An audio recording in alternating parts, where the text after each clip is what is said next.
साथियों, इतिहास में हमेशा घालमेल होते रहा है और जैसे जैसे घालमेल होता गया है वैसे वैसे हम इतिहास भूलते चले गए हैं। पर आज जब दुनिया 21वीं सदी में आगे जा चुकी है तब हम इतिहास के एक एक पन्नों को कुरेद डालते हैं। साइंटिफिक तरीकों से हम एक एक पुरातात्विक को दिखाते हैं या देखते हैं।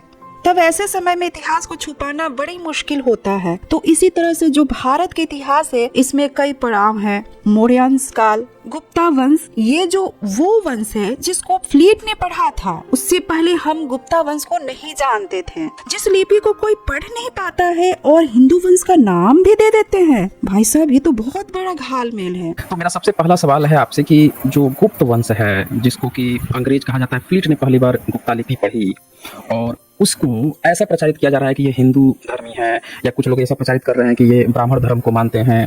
तो क्या वाकई में गुप्त वंश ऐसा ही था कि वो ब्राह्मणों को मानता था या फिर वो हिंदू वंशी था? जी ऐसा है साइंस जर्नी महोदय।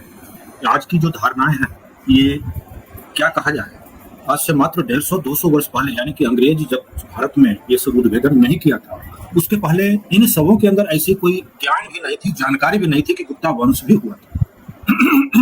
अंग्रेज के आने के बाद उत्खनन हुआ, उसमें लोगों को पता चला कि मौर्य वंश, गुप्त वंश ऐसा एक शासक हुआ था जहाँ पे बहुत सारे शिक्षण संस्थानों का भंडार था। तब इन सबों को लगी कि भाई ये सब जो साक्ष्य है उस साक्ष्य पे अपना एक मिथ्या और काल्पनिक जो है कब्जा क्यों नहीं किया जाए। तब इन लोगों ने कब्जा किया कि गुप्त वंश जो है ब्राह्मण संप्रदाय का अनुयायी था।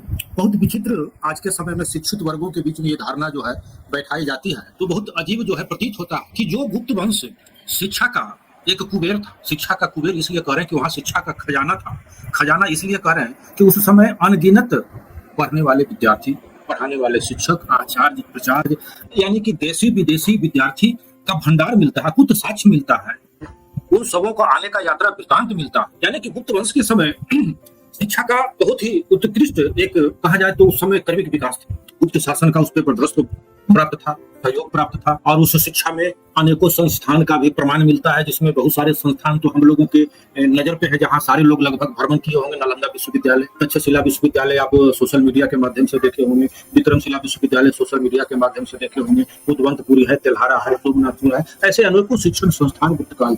लेकिन सबसे सोचने वाली बात है आज के शिक्षित व्यक्तियों के लिए कि जब गुप्त शासक ब्राह्मणी संप्रदाय का अनुयायी था तो कोई एक लेखन किसी भी ब्राह्मणी संप्रदाय का ग्रंथ, वेद हो, पुराण हो, उपनिषद हो, गीता हो, रामायण हो, महाभारत, जो उनकी प्रमुख ग्रंथ है, 4 वेद है, 1 गीता है, 1 रामायण है, 108 उपनिषद है, 18 पुराण है, ऐसे किसी भी ग्रंथ का पूरी अगर पुस्तक नहीं लिखते तो 1-2 पेज का लेखन तो कर दिए होते।